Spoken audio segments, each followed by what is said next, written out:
ख्रिस्त में प्यारे भाई और बहनों, आज के मनन चिंतन के लिए हम लेंगे सन्मति का सुसमाचार अध्याय 6 पद संख्या 7 से 15 तक। आइए हम पढ़े।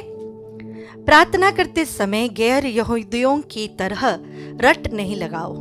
वे समझते हैं कि लंबी लंबी प्रार्थनाएं करने से हमारी सुनवाई होती है। उनके समान नहीं बनो, क्योंकि तुम्हारे मांगने से पहले ही तुम्हारा पिता जानता है कि तुम्हें किन किन चीजों की जरूरत है। तो इस प्रकार प्रार्थना किया करो। स्वर्ग में विराजमान हमारे पिता, तेरा नाम पवित्र माना जाए, तेरा राज्य आए, तेरी इच्छा जैसे स्वर्ग में वैसे पृथ्वी पर भी पूरी हो। आज हमारा प्रतिदिन का आहार हमें दे। हमारे अपराध क्षमा कर, जैसे हमने भी अपने अपराधियों को क्षमा किया है, और हमें परीक्षा में न डाल, बल्कि बुराई से हमें बचा। यदि तुम दूसरों के अपराध क्षमा करोगे तो तुम्हारा स्वर्गीय पिता भी तुम्हें क्षमा करेगा, परंतु यदि तुम दूसरों को क्षमा नहीं करोगे तो तुम्हारा पिता भी तुम्हारे अपराध क्षमा नहीं करेगा। ख्रिस्त में प्यारे भाई और बहनों, प्रभु यीशु के शिष्य जाकर प्रभु से कहते हैं, हमें प्रार्थना करना सिखाइए। पूरे सुसमाचार में प्रभु के समय जब वे जीवित थे, उन्होंने अपने शिष्यों को केवल एक प्रार्थना सिखाई, और वह प्रार्थना है, हे हमारे पिता। उन्होंने इसके अलावा कोई भी बड़ी प्रार्थना अपने शिष्यों को नहीं सिखाया। यानी प्रभु ने जो प्रार्थना सिखाई वह सबसे पावरफुल प्रेयर है। जब हम एक रोजरी माला करते हैं तो कई बार इसमें हे पिता हमारे की प्रार्थना कहते हैं। मिस्सा में भी ये प्रेयर बोला जाता है। अकेले जब हम चलते हैं या कुछ भी हम छोटा सा प्रेयर करते हैं, जब एक या दो लोग साथ में आकर प्रेयर करते हैं तो जरूर हम ये प्रेयर कहते हैं, हे पिता हमारे।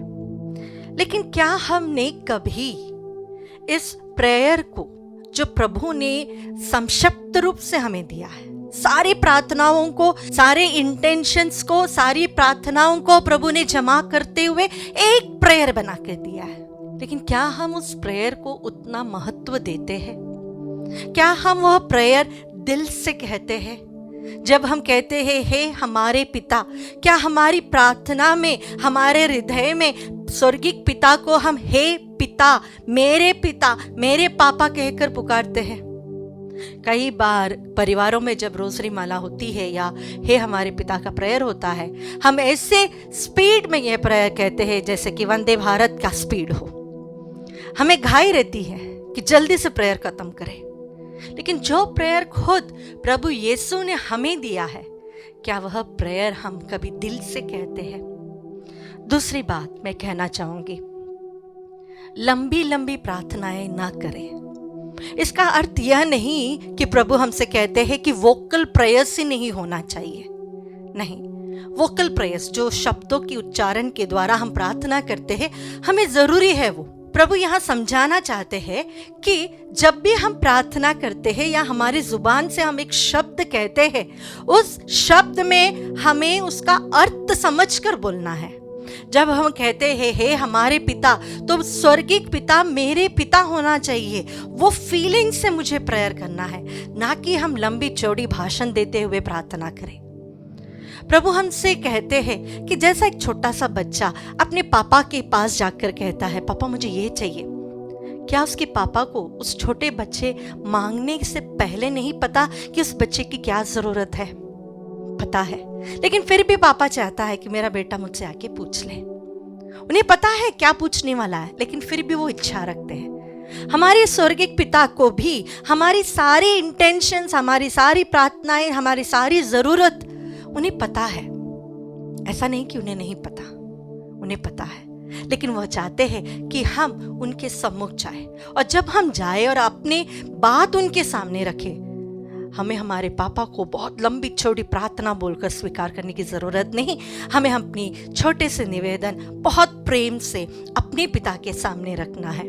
विश्व के सबसे प्रसिद्ध संतों की गिनती में आती है Saint Teresa of child Jesus. सबसे प्रसिद्ध है ये। 24 साल की उम्र में ही उनकी मृत्यु हो गई थी। केवल 9 साल वो मठ में रही है, लेकिन पूरी दुनिया के लिए वे पेट्रनस ऑफ मिशनरी है।